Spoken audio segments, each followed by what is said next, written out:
আসসালামু আলাইকুম, কেমন আছেন সবাই? আশা করি ভালো আছেন। আমিও আল্লাহর রহমতে ভালো আছি, সুস্থ আছি। এখন আমি ডিমটা একটু ভেজে নিচ্ছি। এখন বলবেন কি ডিম দিয়ে ও আবার কি করবে? আমি ডিম দিয়ে কি করব? আমার ছেলে ভীষণ ভীষণ ভীষণ পাস্তা লাভার। পাস্তা রান্না করলে ও সমস্ত খাবার ছেড়ে শুধুমাত্র পাস্তাই খায়। সকাল বিকাল রাত দুপুর শয়ন স্বপনে ওর শুধু পাস্তা। তেলের মধ্যে রসুন দিয়ে দিলাম, আর ওই চুলায় তো দেখতেই পাচ্ছেন আমি পানি বসিয়েছি পাস্তাটা সিদ্ধ করার জন্য। পানির মধ্যে একটু তেল দিছি, একটু লবণ দিছি, পাস্তা দিয়ে দিলাম, এটা সিদ্ধ হোক।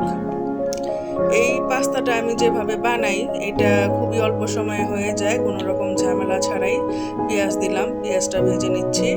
এর মধ্যে আমি কোনো রকম হোয়াইট সস বা চিজ ব্যবহার করব না। পেঁয়াজে লবণ দিয়ে দিলাম, ভালো করে একটু ভেজে নিব। এটা খুব বেশি ভাজবো না, আবার সিদ্ধও করব না ওইভাবে। দিয়ে দিলাম একটু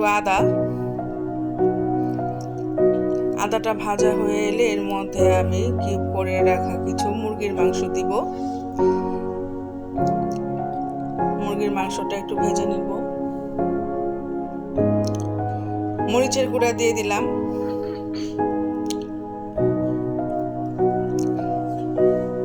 একটু ভেজে নিচ্ছি।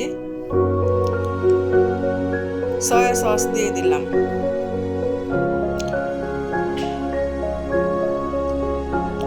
এখন একে একে আমি এর মধ্যে যা যা মেশাবো সবই দিতে থাকবো। খুব বেশি কিছু আমি দিব না। এদিকে কাঁচামরিচ দিয়ে দিলাম। পাস্তাটাও প্রায় সিদ্ধ হয়ে এসেছে। এটা খুব অল্প সময়ে আপনি বাসায় আপনার বাচ্চাদের জন্য তৈরি করতে পারবেন, মানে কোনো রকম ঝামেলা ছাড়াই। এর মধ্যে দিয়ে দিলাম আমি ম্যাগি মশলা, দিয়ে দিলাম টমেটো সস। এতটুকু মশলা দিয়েই আমি এই পাস্তাটা রেডি করে নেব।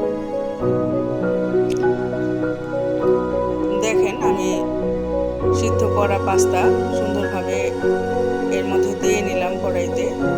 ভালোভাবে মিশিয়ে নেব। মেশানো হয়ে গেলেই আমার পাস্তাটা রেডি হয়ে যাবে।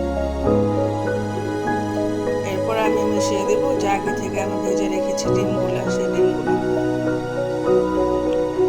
তারপর এটা সার্ভ করার জন্য রেডি হয়ে যাবে। দেখুন কি অল্প সময়ে আমি একটা পাস্তা রেডি করে নিয়েছি। আপনিও আপনার বাচ্চার জন্য রেডি করতে পারেন এই পাস্তাটা। তেমন বাইরের কোনো সস টস আমি ব্যবহার করি নাই। এটা বাচ্চাদেরকে আপনি সহজেই খাওয়াতে পারেন কোনো রকম চিন্তা ভাবনা ছাড়াই। এখন এটা আমি পরিবেশন করে দেখাবো।